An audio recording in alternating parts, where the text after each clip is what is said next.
I'm a developer here at Logical Advantage. I joined the team in February, so I'm not quite sure if I'm still a new guy, but been working on an Angular project here for one of Logical Advantage's customers, and it's not using Azure, but Azure has always been something that I've been fascinated with in terms of using resources, not having to buy licenses and all that good stuff, pay for what you use, that sort of thing.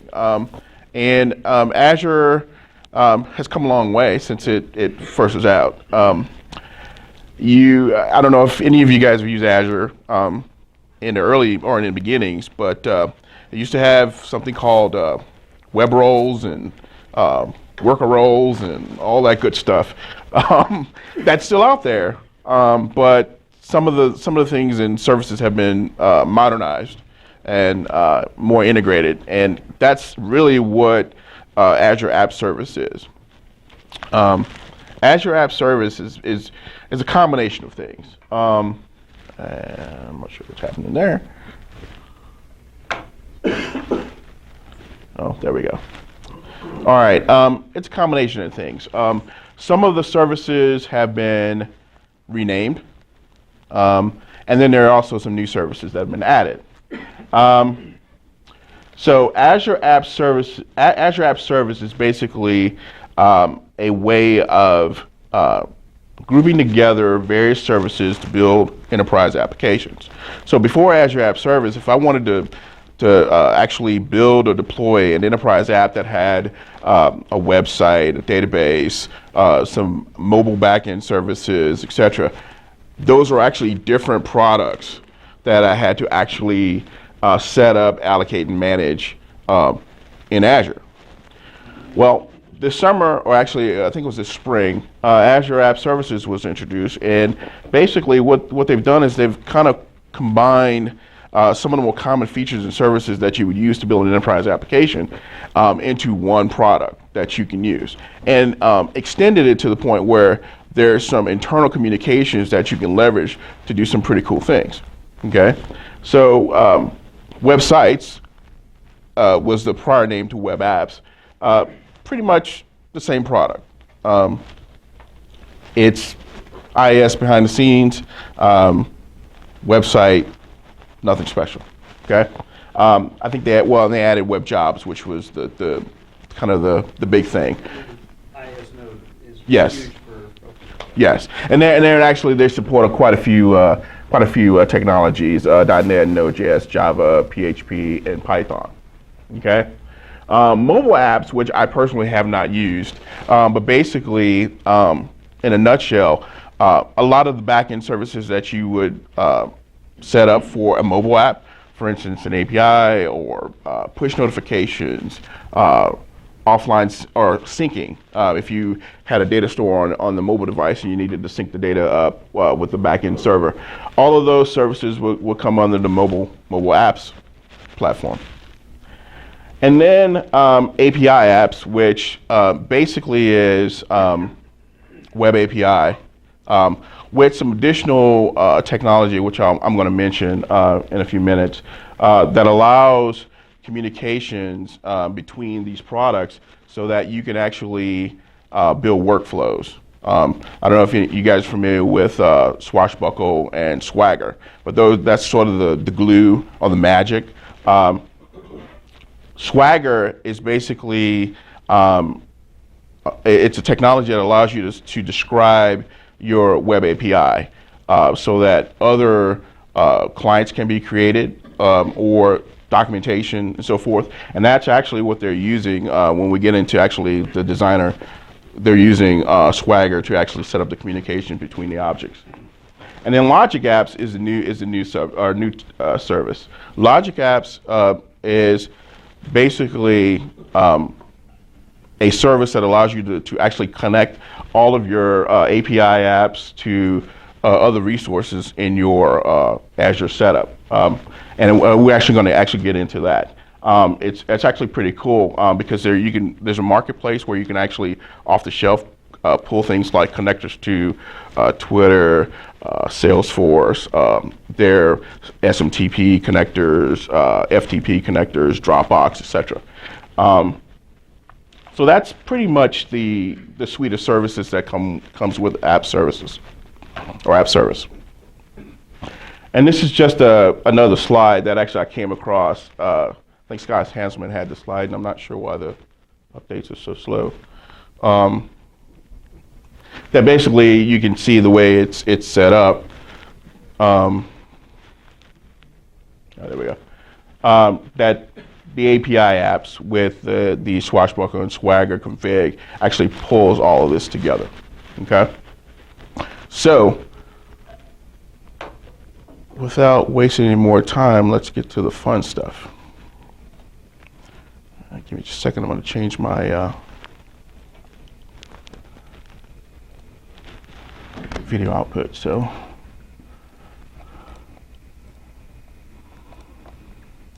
all right. So the first thing we want to do is, in this scenario that we're going to walk through, is we want to build and deploy an enterprise application. I mean, it doesn't do much, but it has all the components. Okay. We have a database, we have a web API, we have an Angular front end. Okay. So I've already deployed the database for the sake of time, because that takes a little time to get up and running. But basically, there's a table there that has customers. Okay, that's where we're going to store our customers. Customers have an ID, a first name, last name, email, phone, and then a status. And we're going to use a status to sort of manage our workflow. Okay. All right, and that was deployed. I have a database project here. You guys are familiar with that. I just deploy that right into my SQL Azure instance. Okay, so now we're getting to the API. And I created this API. It's pretty simple. There's a model that's set up for our customer.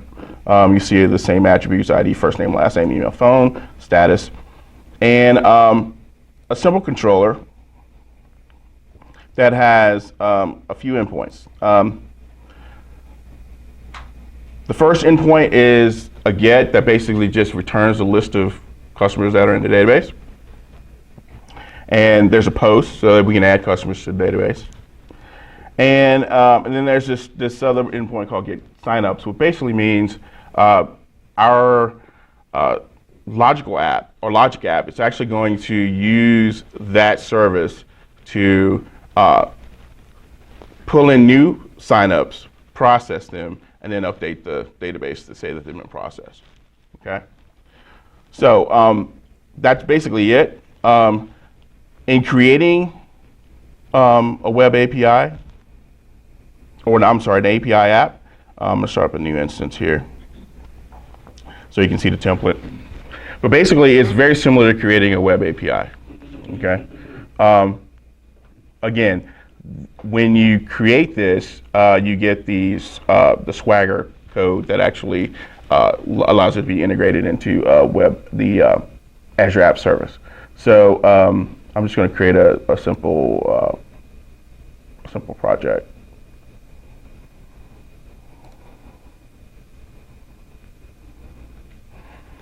And we do web, SP application. I'm not going to create that. All right, and you see right here you have an Azure API app template.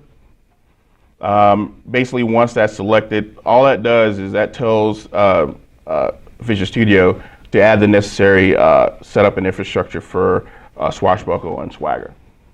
Okay, and then it can be deployed. So I've already gone through that step, so I'm going to not walk through it here,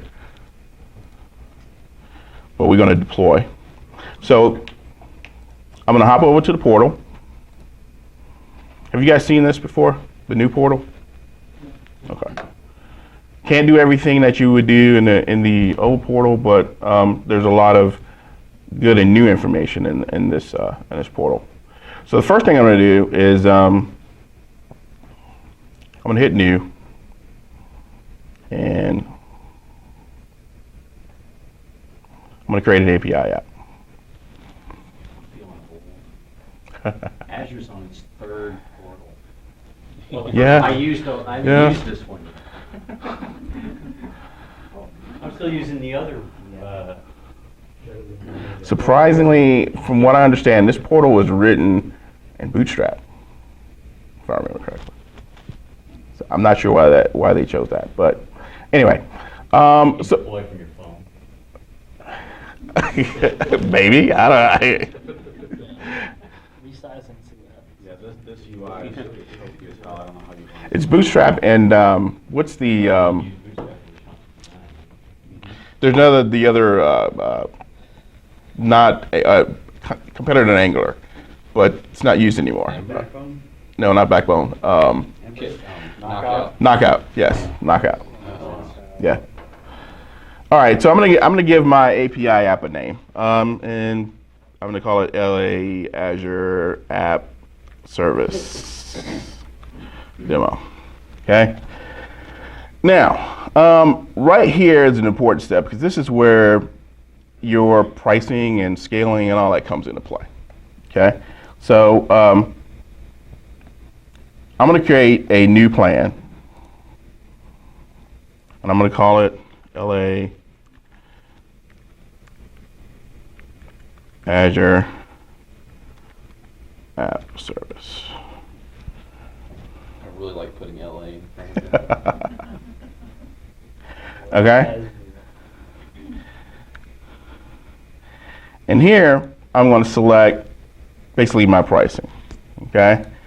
And I had somebody ask me a while ago, well, you know, how much is it going to cost? Well, it's provisioned two ways. One, you start off in sort of a pre-selected, you know, set of technologies and resources in terms of cores and memory and so forth and so on. But it's still based upon usage.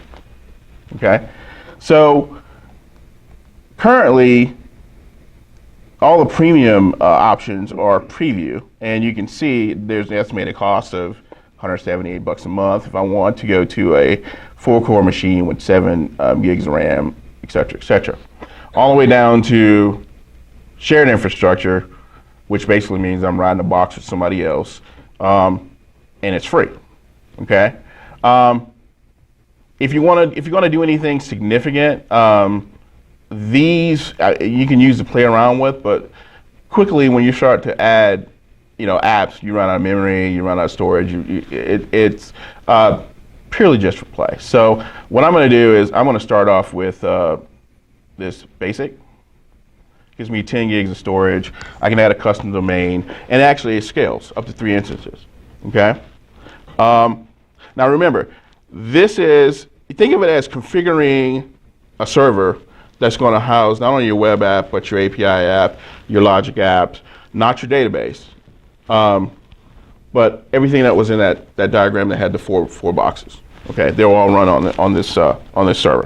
So I'm going to select basic one.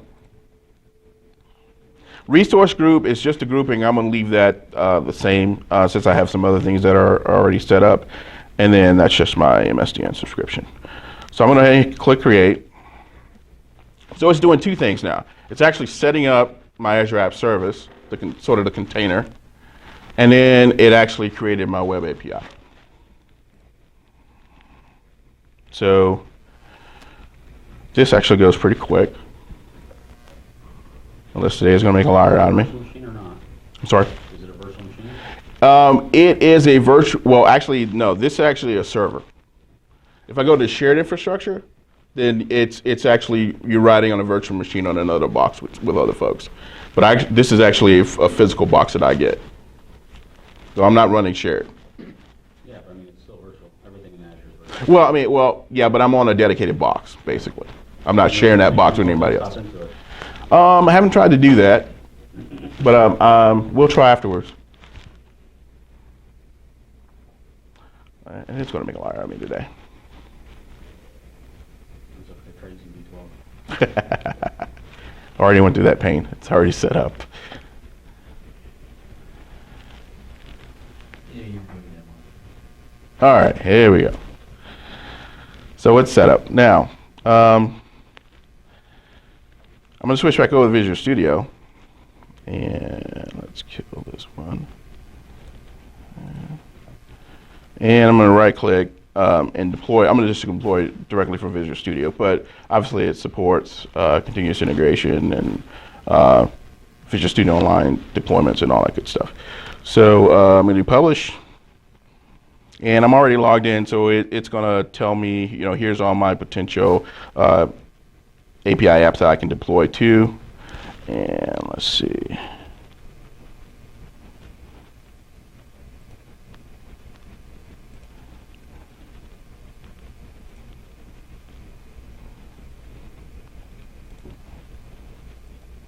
Oh. It's not refreshing. No.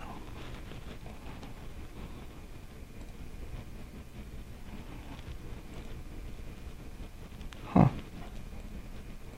Take time to show up. No, it should already be there. Close your studio and come back. That's always a good. Yeah. Didn't want to do that. Let me get my app service plan. And daily app service, one app. Okay. So that's all good.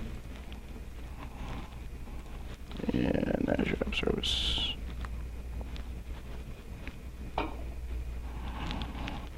There's my guy there.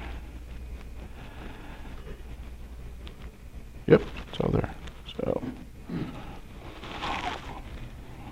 I'll try closing your studio and then open it back up. Maybe it'll refresh.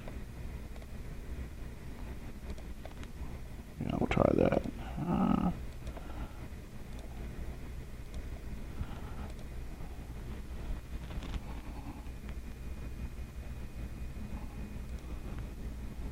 See if I can see it from Visual Studio.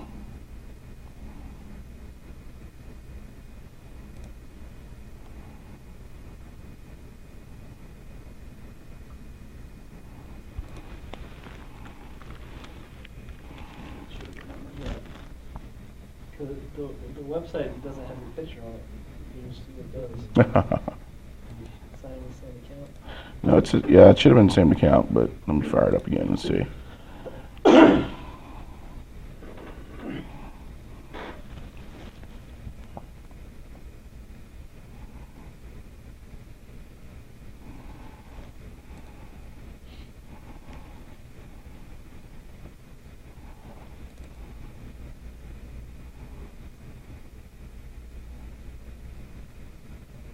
Could be because that project was deployed already, that it just remembers I'm synced up with that API app. So let's try this.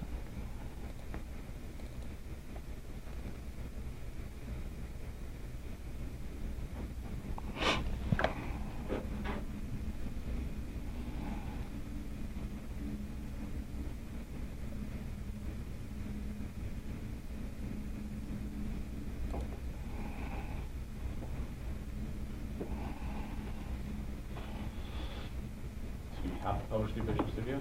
No, you don't have to. I thought it would be the simpler way.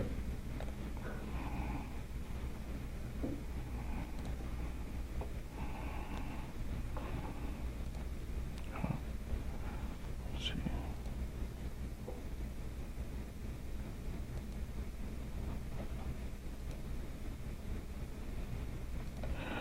Okay, well, I'm not sure why. Oh, here we go. Let's see. There we go. Okay, LA Azure App Service demo. Okay, here we go. So I'm gonna click OK. It actually goes out to Azure, pulls down everything it needs in terms of my credentials and keys and whatnot, and sets everything up for me. I can validate connection. Once it's good, then I can go ahead and click publish, and it'll go ahead and push everything out there for me. So now the API that I wrote, the web API that I wrote, is now going to be part of the Azure App Service Does it use Kudo.net? Did you use what? I'm sorry. Kudo.net. Oh, I'm not sure. I hadn't really looked at the details of what it was outputting. Kudo is really awesome if you guys haven't. I mentioned rsync, and that's in the Unix world, where when you publish something, rsync, what it does is it looks at the manifest of your source code, and it'll only publish deltas to the server that you're publishing to. And logically, Microsoft is always playing catch up with open source guys, which isn't a bad thing, but they're always behind. Kudo.net was written exactly for that. It's basically rsync for Windows, but you can use it for open source projects as well. And all Kudo.net does is just creates a manifest and does the same thing rsync does. It'll only push deltas, so you'll find your deployments are at least for me on the command line. It's lightning fast, and even through Visual Studio, once everything's working, you're not pushing the whole site again. You're only pushing what Kudo.net maintains in a manifest for you. So it's really cool. And then with your source control TFS Git or whatever it is, it just taps into that for you. So I was just seeing in my output when I do my command line, I actually can see Kudo.net kicking off. And I don't know if you've looked at the debugger APIs. No, I haven't. For the cloud. Okay, never mind. But you can actually see all that on the cloud, on the server as well. You can see the console out when you publish. You can see what the server actually sees and its output of where it's actually redirected to the folders as well. Cool. Some really cool things that they're catching up with that we've had a very long time in AWS and stuff like that. But Cool. Again, Azure's getting very powerful. So the first thing we do is we get an error. There's a specific reason why. So when we actually create these services, it's actually set up to be internal access only. So you actually have to go in and configure it and say, look, I want it to be public facing. I want it to be either secured or authenticated or unsecured. So I think the setting is here. So access level is internal. I'm going to switch it over to public anonymous. Click save. And it was successfully saved, so I should get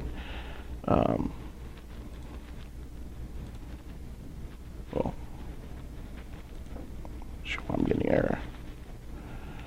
I should have got the successful screen, but we can test it. What I'm going to do is I'm going to bring up Postman and see if I can actually hit the API.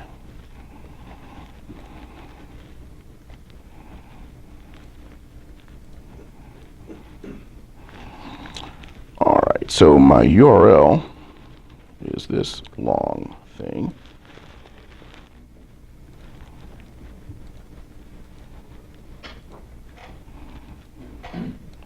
Paste that in, put in API customers, and it should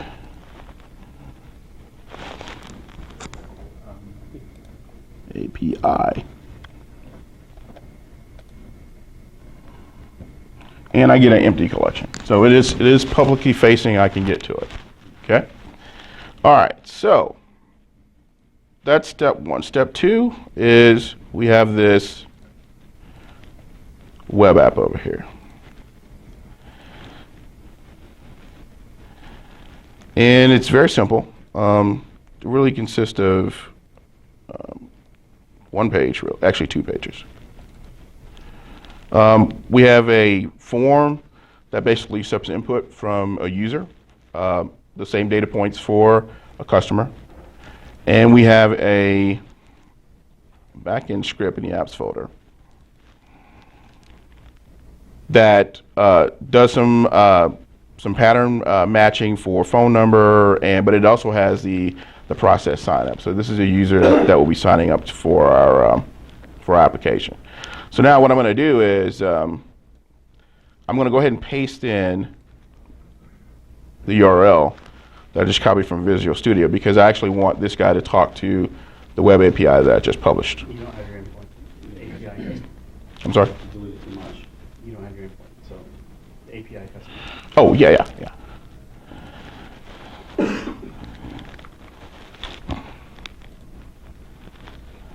All right. So that's really all there is to it for that app. So I'm going to go ahead and publish it. And actually, what I'm going to do first. Actually, I don't have to do it this way. I can actually create it from Visual Studio, but I'm going to go ahead and create my web app first.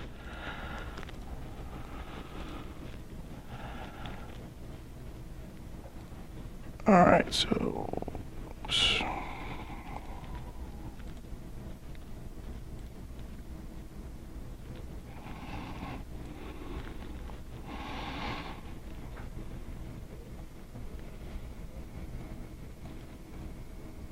You'd think it'd be at the top.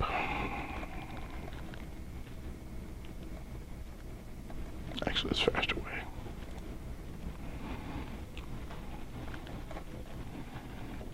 Oops, and add.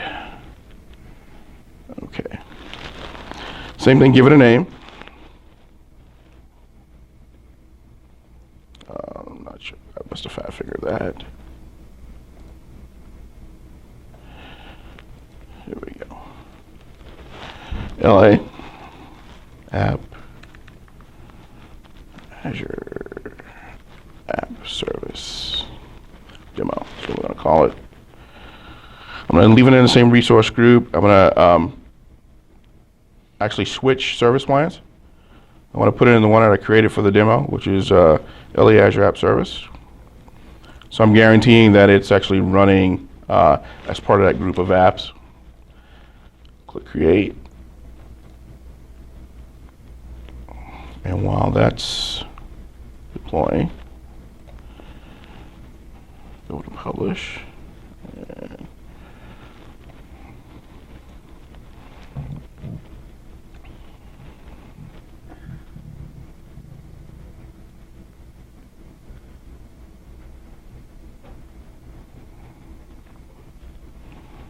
And this usually takes a second, but guess I'm doing a demo. It's wanting to be slow. Okay, so it's deployed or created. I'm going to select web app this time, and it'll spec my subscription. There is the website that I created. Click OK. It downloads everything for me. Validate, make sure we're good, ready to go. And I'm going to hit Publish.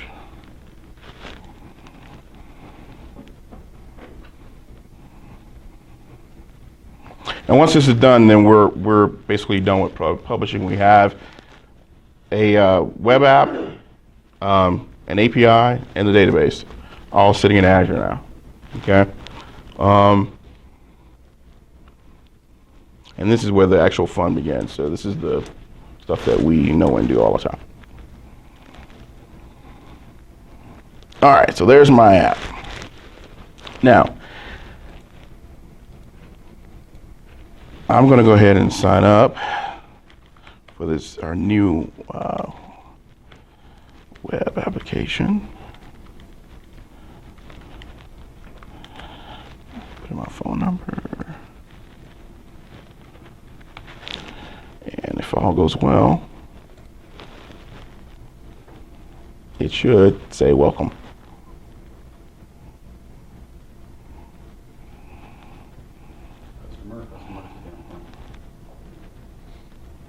Sorry? It was customers. Did I fat finger that? No. It's customers. Yep. Let's see what's going on. Works too.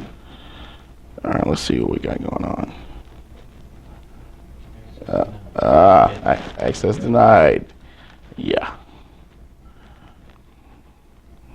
So let's go back over into. Let's refresh here.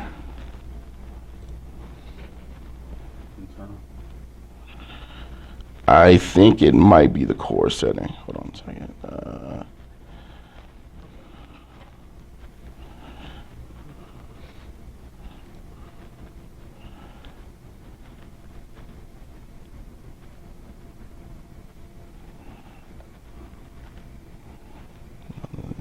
actually.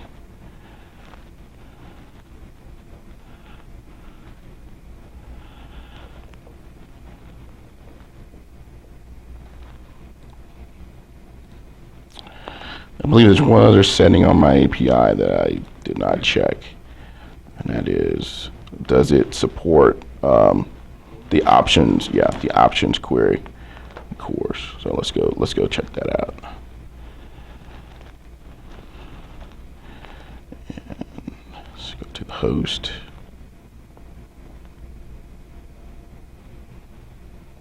And let's go to the gateway.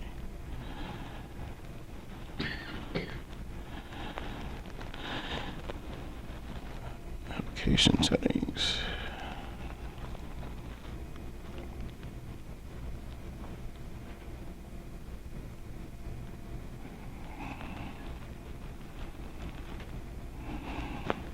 Probably, sorry.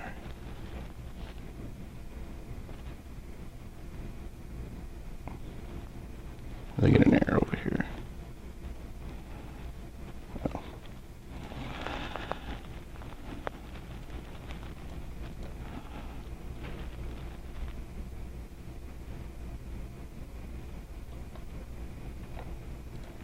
Well, rather than trying to debug all of this, I actually have it set up, so we'll move on. Okay, so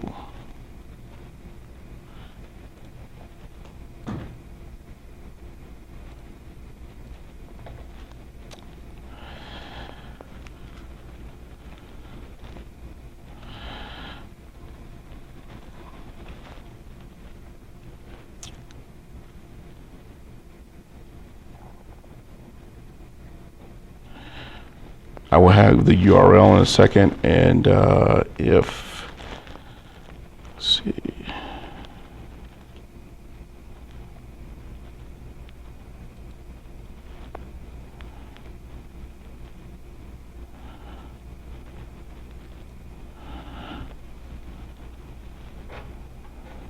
Well,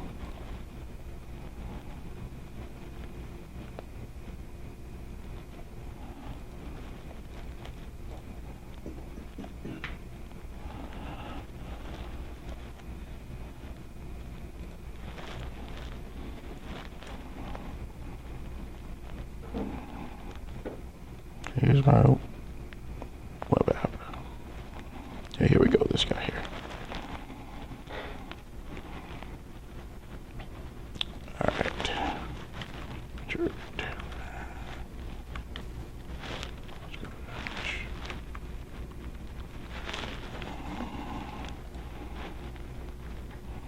All right, so I was able to successfully sign up. If I query my customers table, I'm entered. Now with a status 0, which basically means there's been no contact with me whatsoever from this fictitious company. Okay, so now we're celebrating. We got an app up. Hey, will you do something really quick? Yeah. In your URL, before the dot Azure websites, Yeah. do .scm and then .Azure websites. Yeah, I've seen this before. Just so in case people are curious, this is the debugger and gives you a console that you can actually manage the server. This is Kudo.net again. So some really cool things that if you guys haven't played with this, if you deploy something, you're like, why on earth is it not working? You can actually see exactly what's happening on the server. If you're doing Node.js, you can console it out. You'll see it there. You can do live streaming. You can do streaming to a file. Just to me, this has saved me hours of just pulling my hair out and looking like Richard. So I can sorry, I didn't mean to say that out loud. But just it's the same URL. Just do SCM, yeah. So, sorry. Oh, no problem, no problem. Okay, so can you guys see that URL?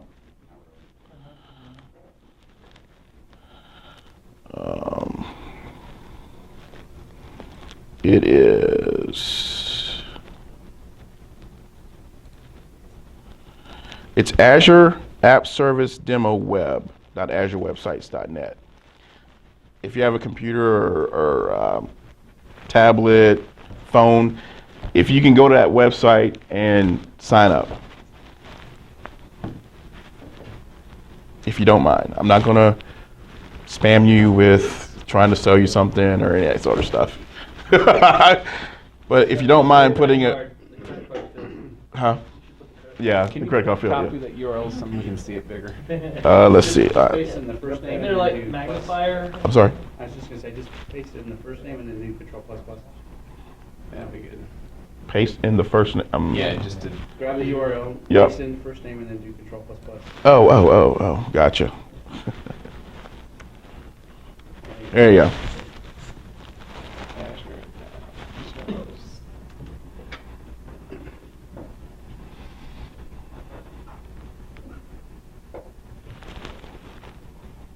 So we have successfully deployed our app in our minds. And we're celebrating as a dev team. And product manager comes along and says, hey, you know what? It'd be really cool if we would send a welcome email to everybody who signs up. Okay? Now, developers, our natural action is, okay, well, we'll just, write up some quick, emailing code and plug it in and redeploy, and we have our feature. Well, with Azure App Service, you really don't have to do that. And I'll show you how quickly we can set up a response email. So does everybody have that? They just go in and sign up?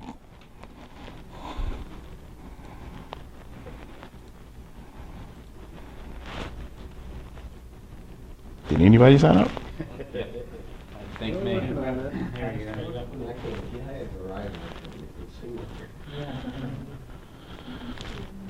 Took me forever to get the URL right. All right. Yeah, I didn't set up a custom domain for this. All right, so I'm going to switch over to the portal. Where you guys look? You guys need the URL? Are you guys good? Okay. All right.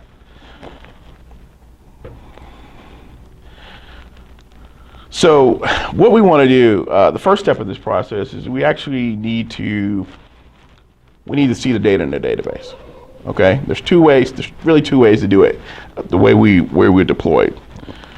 The first way is actually use our API that we published.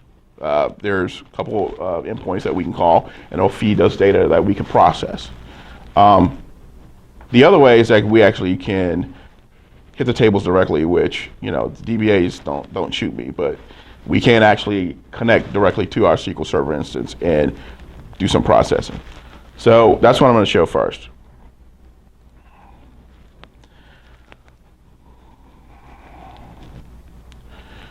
So we're going to start by we want to create an API app. Okay. Now, what I did before was I actually created an empty shell and then I published. Okay. Well, there is a marketplace out here on the portal where I can actually pull off the shelf API apps that have been created by Microsoft. Okay.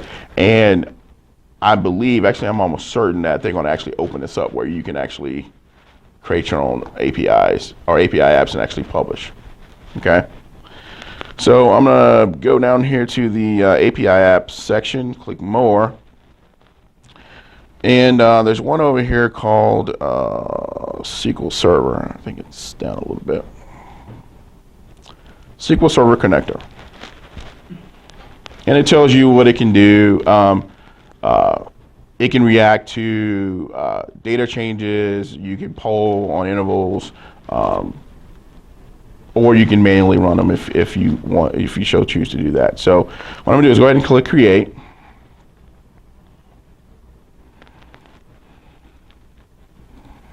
And I'm gonna call it, give it a name.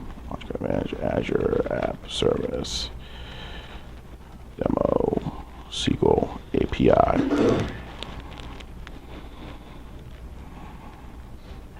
Now this is where we configure the the normal stuff, the connection strings, the ports to run on, the user ID to use, etc. And I'm just going to use the same credentials that is set up on my web API. So I'm just going to cut and paste it in there. So there's my server name.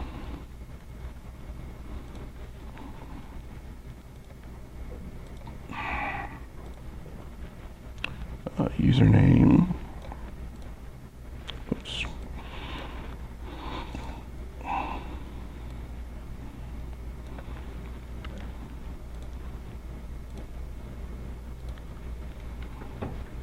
Password. And database name.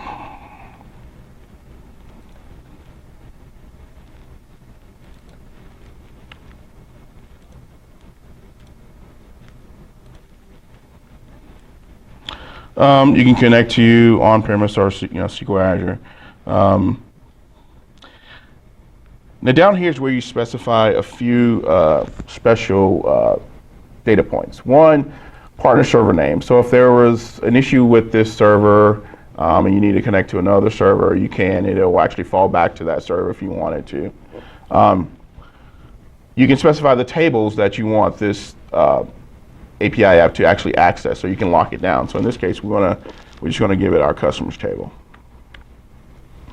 And then there's a couple of store procs that we'd like it to access, or at least be able to access so we can process.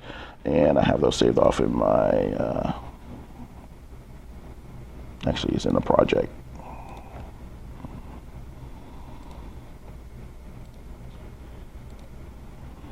So we're going to give it update customer status, because that's the only one I want it to actually execute or can execute.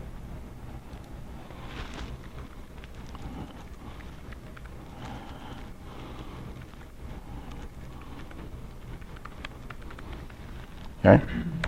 Now, if I want to configure it to work off of a trigger, I can actually set up a query directly to the database to say, look at this table. Here's my custom where clause. These are the new records I'm looking for. So in our case, I can set up a query here to say, give me a count of the records that are with status of 0. That's our newly signed up folks. Okay. If I turn a count greater than 0, then there's new data there. And then of course the poll data query would actually return the data needed to be used. Okay. So I'm not going to go ahead and create this. What I'm going to do is actually jump into one that's already set up. But if I hit create, it'll actually make that, or at least create that API app, and it'll be available for me to use when I'm actually building a logic app. Okay? So, did you say the poll data query is creating a trigger? No, I can actually create a trigger that will run the data available query, which basically you should just return a count. So if the count's greater than 0, that means I have new data. Mm-hmm. And then the poll data query would actually pull the data and actually allow you to use it within a logic app. Okay. Okay?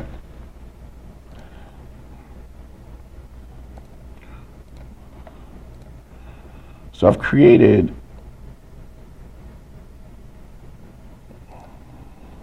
actually, let me go over here.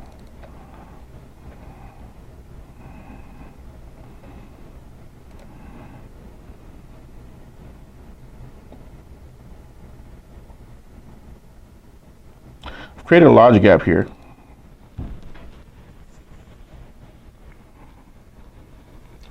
And it is set up to actually look at the data, look at the customers table, query the data, if there's new data, or is there data available, and then send an email welcoming the customer.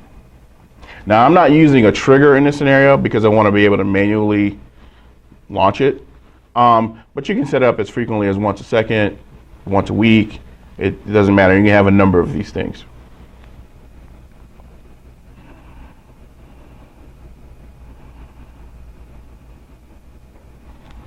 All right.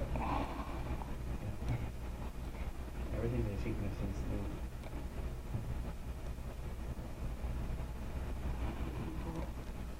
So what I'm going to do here is I'm going to actually get rid of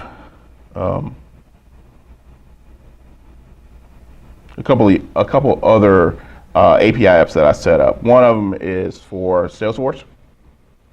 So in our scenario, once we get the email up and running, VP of Sales wants the new customers actually get loaded into their CRM, which they're using Salesforce, and the VP of Sales wants a text as well as a new person gets signed up. That's cool. What are the other connectors there? You get Twilio. Yeah, there's Twilio, there's Dropbox. These are the ones that I've configured. There's Dropbox, there's Office 365, there's Facebook. There's a ton of these things out there. Okay.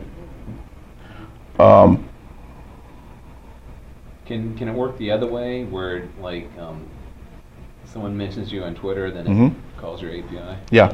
So there's a demo out there. I forget who did it, but I'll find it for you. Where companies set up a connector to Twitter that's looking for any bad tweets, and they have some kind of logic to determine, hey, somebody's bad mouthing us, Yeah. and it notifies someone at the company, and then they're able to follow up with it or handle it. Okay. But as you can see, what you're able to do is, as you're building these API apps, you can do all these cool things. Like, I'm going to send an email. I'm going to update my database. Well, actually, I'm going to query my database. I'm going to send an email. I'm going to update my database. I'm going to pump data into Salesforce, and I'm actually going to send an actual text without writing a line of code. What happens when those stuff fails? Well, it's treated as a transaction. So I'm going to do a run, and you'll see how it's all broken out, and you can see the actual steps that succeed and steps that fail.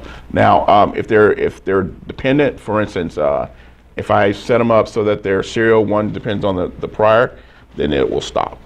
But I don't necessarily have to actually follow this flow. I can actually say, okay, well, send the email, but I also want it pumped into Salesforce without being dependent on sending an email or not. Okay? If you use like the Twilio connector, do you have to first have a relationship with Twilio? You have to have an account. In the normal rates. Yeah, normal rates. But Twilio is not the only game in town. So as I created a web API to do my custom enterprise app stuff, if there's an API out there to another third party, I can actually create my own API and publish that and use it in this whole sequence. So, Is there any way to do this without the portal? I've not tried. I actually have not tried this in the old portal. I'm not even sure that this stuff is supported. I don't think any of this stuff is supported. Build a new portal. All right, so our scenario right now is that we've created the app, we deployed it. We want to send an email to all who signed up. We want to pump the data into Salesforce, and we want to send a text to the VP of Sales that someone signed up. And that was all set up in that workflow. Okay, so I'm going to go ahead and launch it. Now this actual logic app actually connects directly to my database. Okay, so I'm going to go ahead and run it. And down here you get a history of all the runs.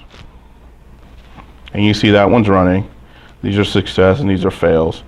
And I'll show you one of the fails as soon as it finishes. Actually, I don't have to wait. So it'll tell me, okay, my database process worked in that run, but my SMTP or my email step failed. Okay, that's my phone. I'm the VP of Sales in this scenario, so it's texting me, telling me that I have new signups. And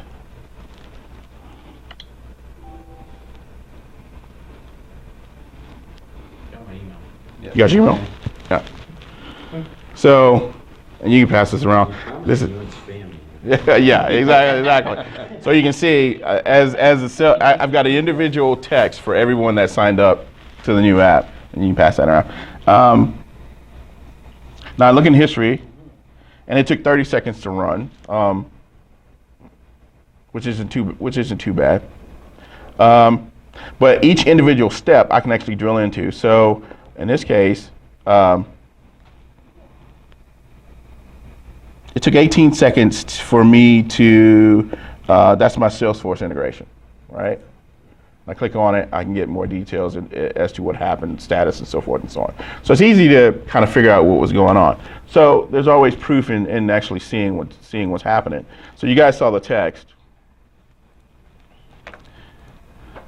I'm going to go to Salesforce, go into my contacts area, and there are all my contacts that came directly from the API app and was pumped into Salesforce. And you all got your emails. In the database, if I query it, everyone that signed up has been updated to a status of 1, so the next time it runs, it won't pick up those guys. Okay, so this is an example of not using my custom API, but directly hitting the database. Now, I set up a different scenario that I'll show you, where I use my custom API, and because I set it up as a API app, it now can participate in this workflow.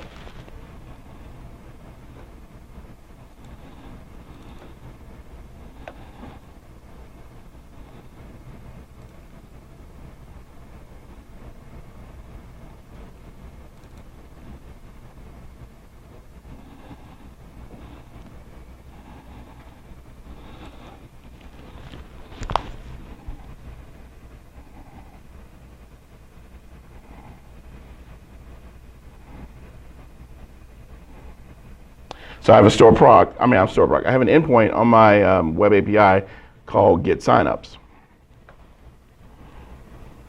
And all I really did was configure, here's my custom API here. All I did was drag it over and say, okay, I want to call get signups. It actually makes a call to the API and then follows through the rest of the process. And all I did was compile, build, and publish. So I show you that working. So I'm going to update. Okay, I might spam you one more time. I'm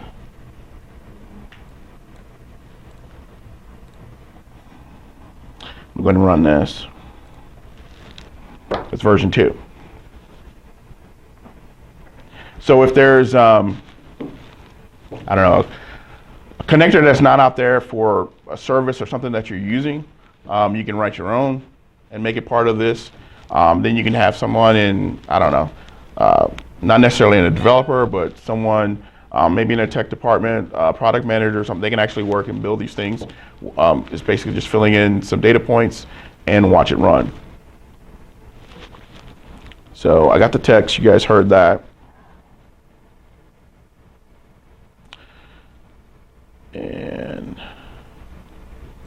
query my database, everybody's been processed, and at some point emails will come through, and there's a little lag in this update, but once it updates, it should be update to successful.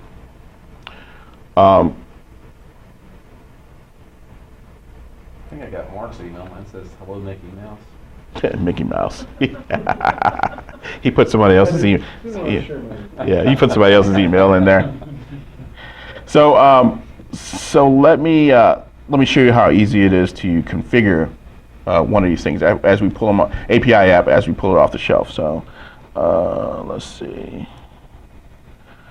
I think this is Logic app that we started with, but we didn't configure. It's a web app. Let's create a new Logic app.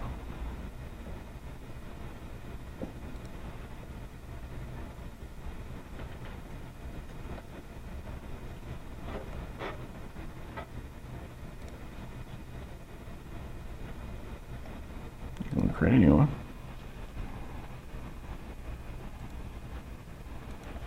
Give it a name. LA Azure App Service Demo Logic App.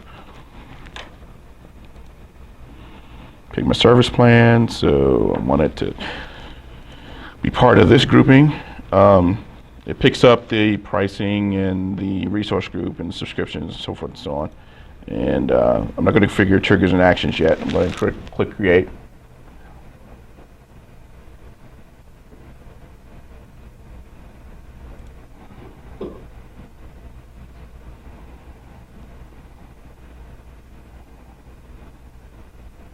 So when you think about it, the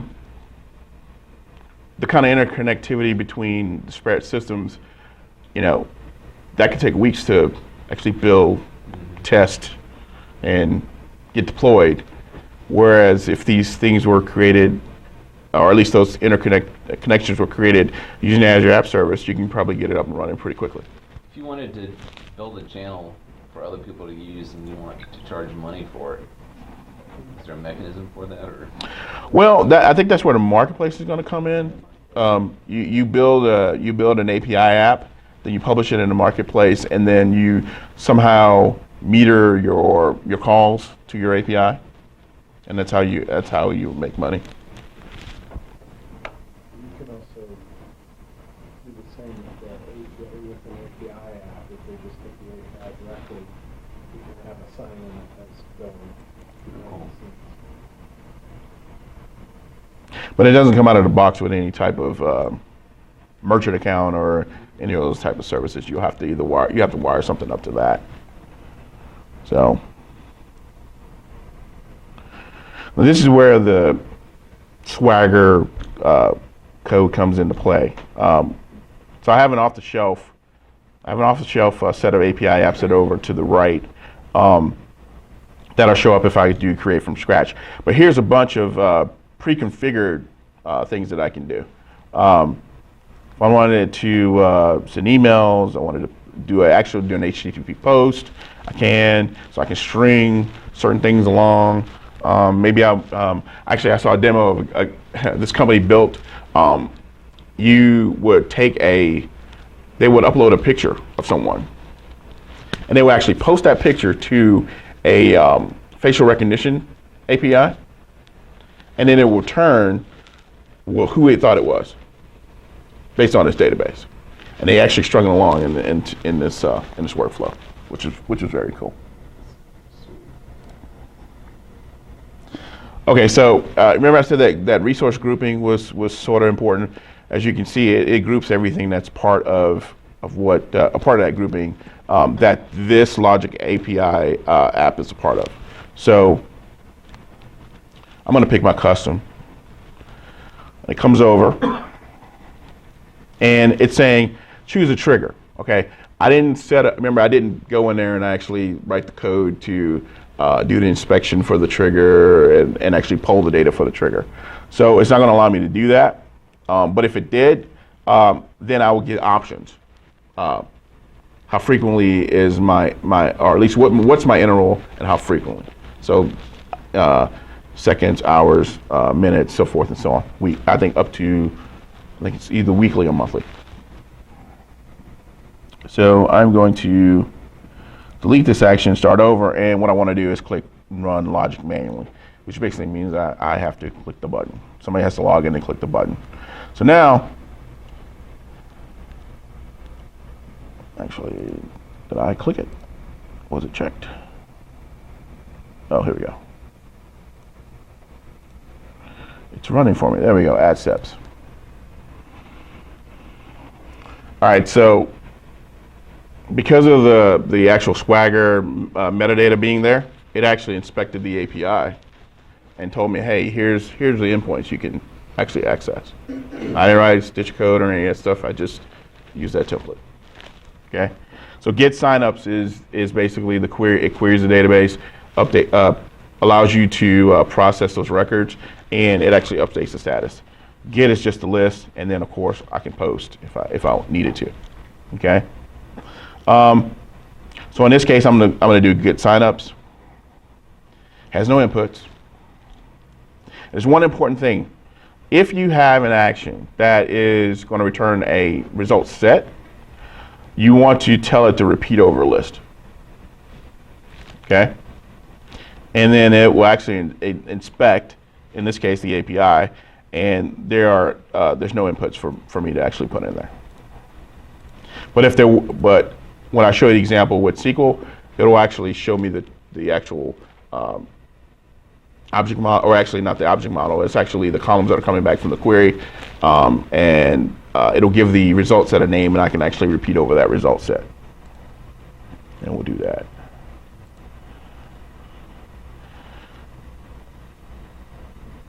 So if I use a SQL connector,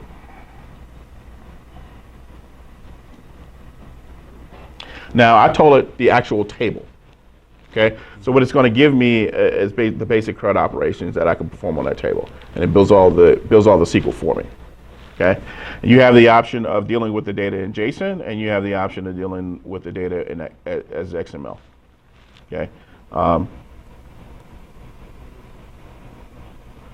so in this case, I'm going to do a select,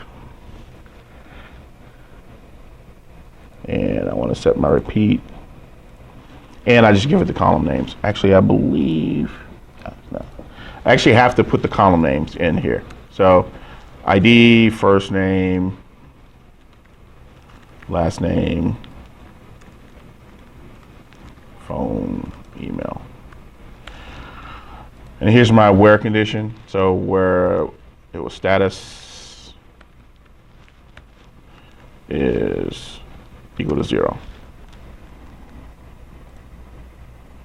Okay, so it actually went out and inspected the table, and it actually is giving me the column names now, and body is basically the array that comes back from that query. And now if I edit,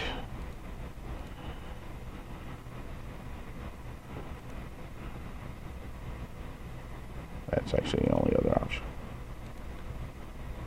What's that repeat text box? Repeat.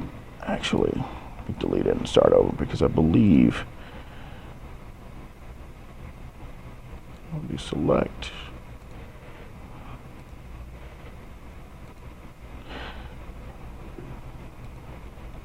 I'm not sure why it's not showing me the result set that I can repeat over. But if you have a data source that's going to return multiple records and you want to process each record one at a time, then you actually have to process that as, or set it up as repeat on list. And I'll show it to you over here.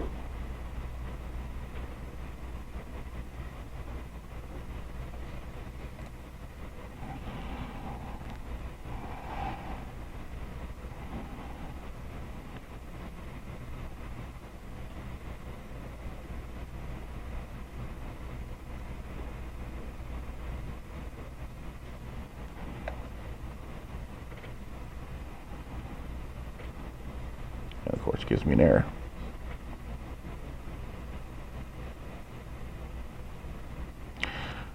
This is still preview. Yeah, that's the exact point I was going to make.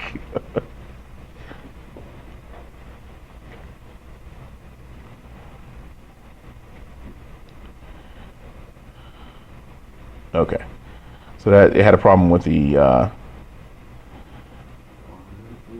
email config. So my first step is I'm bringing back the result set. So I brought back the 12 or 15 customers that signed up. I'm going to deal with that set as I'm moving along in the workflow. So when I get down to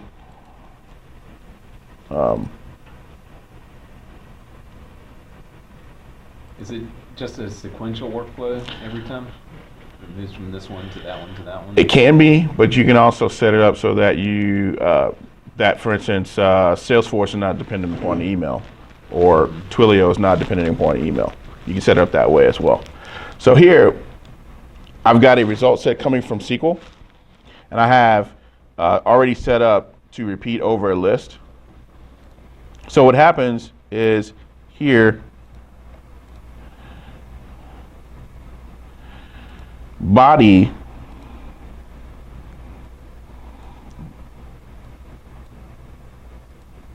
I've got the double scroll now.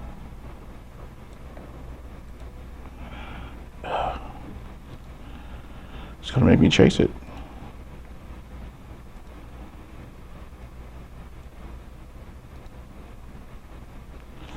Body represents the results that are coming back from the SQL query.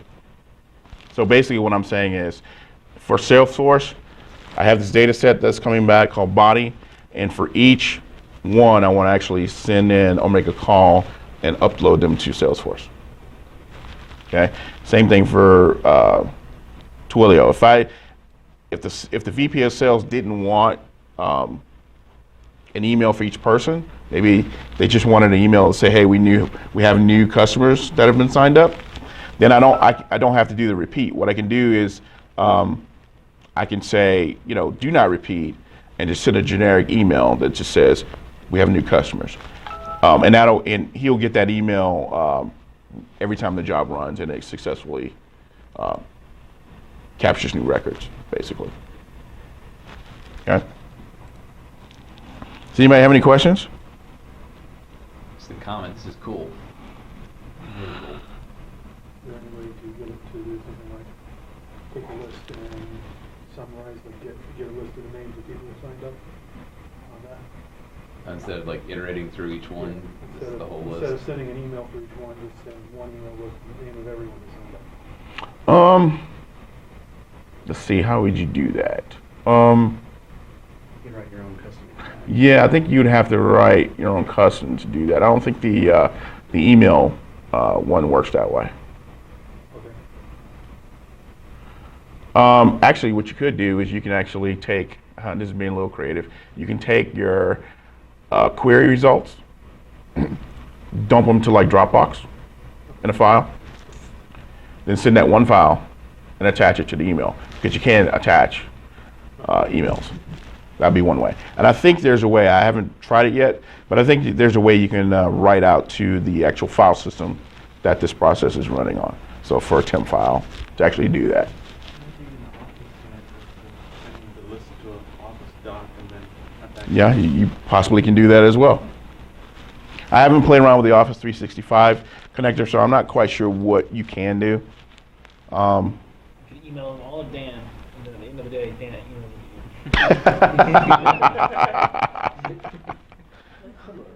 Multiple times just to be sure.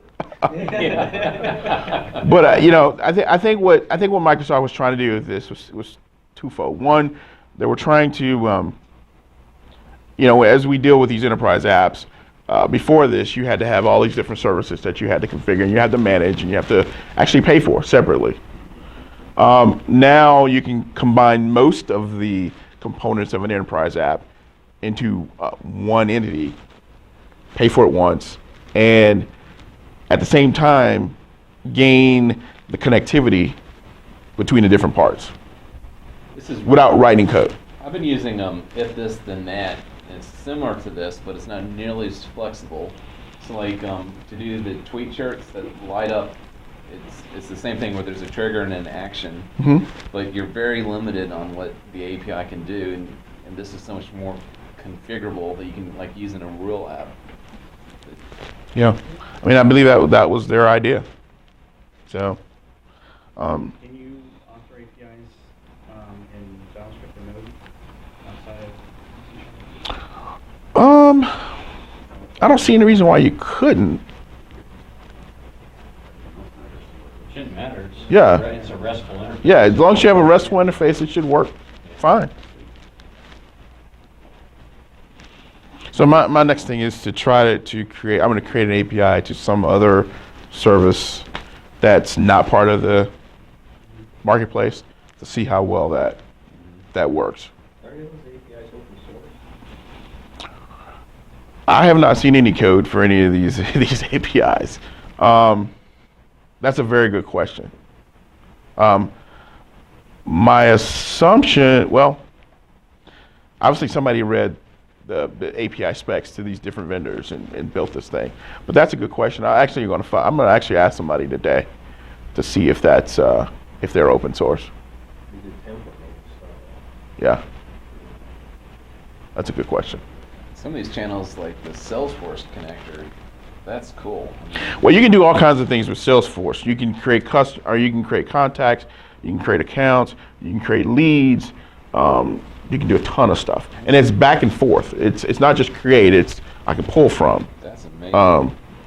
Yeah, their API connector or API app is pretty robust. They want to use their platform, otherwise they're not going to want to pay the $700 a month it costs them Salesforce. Yeah, well, the other thing that people got to get used to, especially for buildings for clients, is that they're going to get hit with a $400, $500 bill from Azure. They start deploying all this stuff, and they start getting real traffic through it. Yeah, it is based on usage. It is based on usage. It's not a fixed monthly fee. It is usage. Yeah. Like So that's why they say estimate. Well, I mean, It's impossible to try to tell somebody the final bill in Azure. That's the kind of stuff that makes people nuts. It's like, how much does this cost? How much are you going to use it? Yeah. yeah, I mean, there are guidelines, and I'll show you the guidelines, but they're, To be fair, if you're hosting anywhere, even at an AP10 or something like that, you're facing the same thing, because they're charging you by how much storage you use, how much bandwidth you use, and that can fluctuate just like here. And I want to also caution. I mean, as you said, I mean, it's still preview, so Yeah. I'm not sure I put mission critical things on it at this point, but I mean, it's for the most part, it's pretty solid. It has quirks. I mean, we've seen them as I was trying to build this thing up, but you weigh the cost. Do you want developers? I mean, I've written email functionality 100 times, on different apps. Do you want to do that, or you don't want to do this? The email thing is always a pain, Yeah. not because writing the code's hard, but because you got to find a place to relay the email through. That too. Now I'm using. Have you guys familiar with SendGrid? Yeah, that thing does not scale well. Yeah, I haven't tried to scale it. I mean, I'm using it for just these demos. 20,000 emails can take you half a day. Yeah, 20,000 emails half a day. Don't you get like? If you have a $700 account, 20,000 emails, it's like, it's ridiculous. I've been on a long time about SendGrid. It's not something I would sign up for. Yeah, they push it hard because I guess they have a good partnership with Azure. SendGrid is like 2 lines of code to implement, and Yeah. it's the rest of your life to try to get it to actually scale.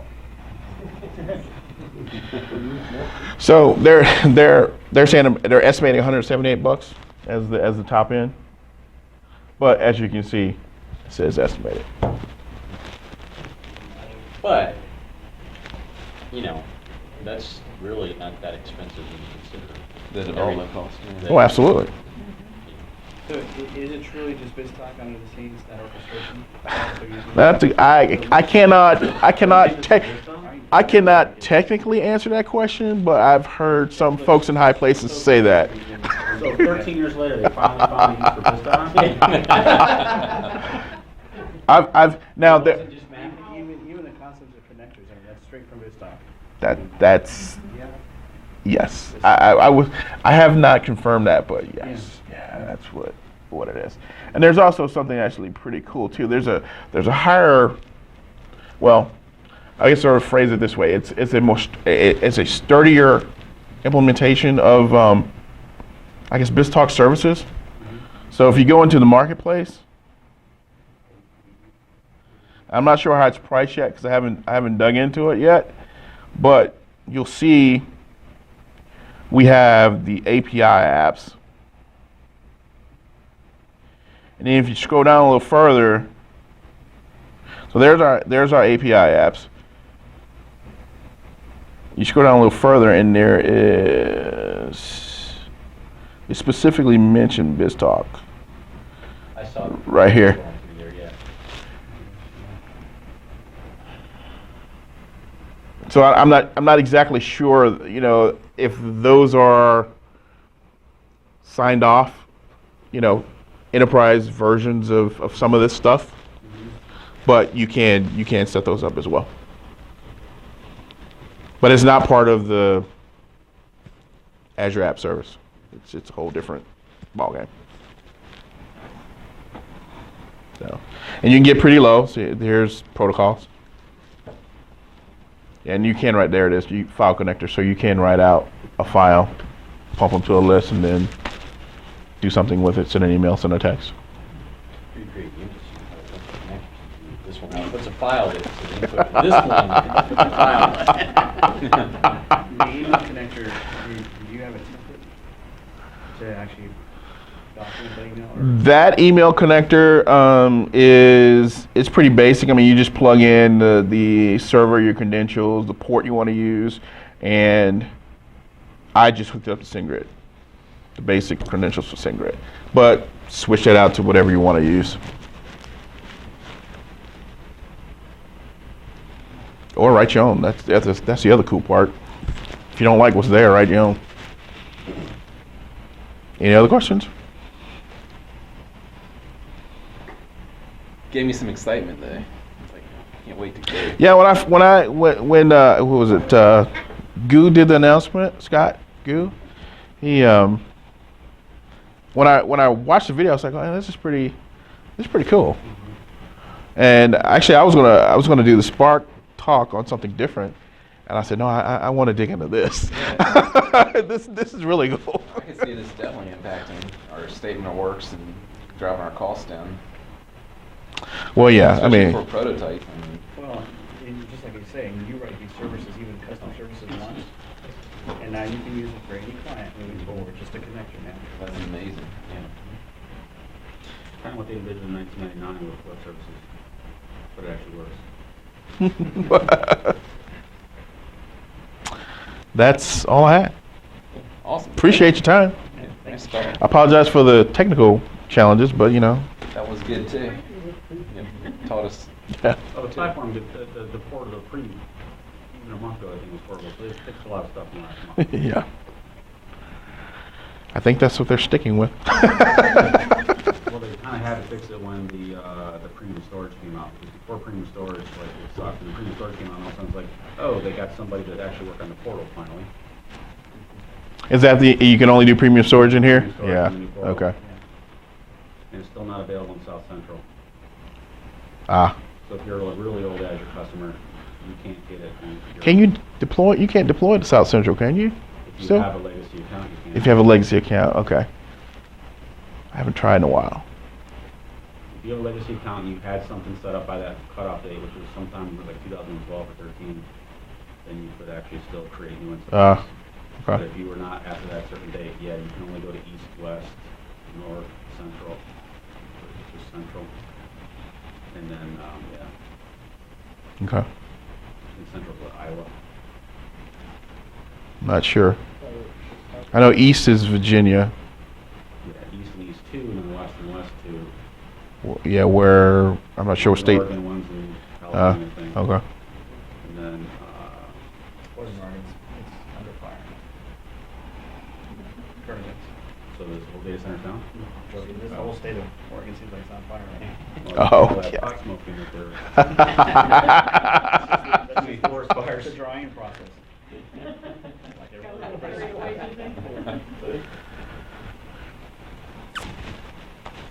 If there are no more questions. Like that text you did that cost you 75 cents, or I mean 75% of a penny? I have a trial account, It's all so free.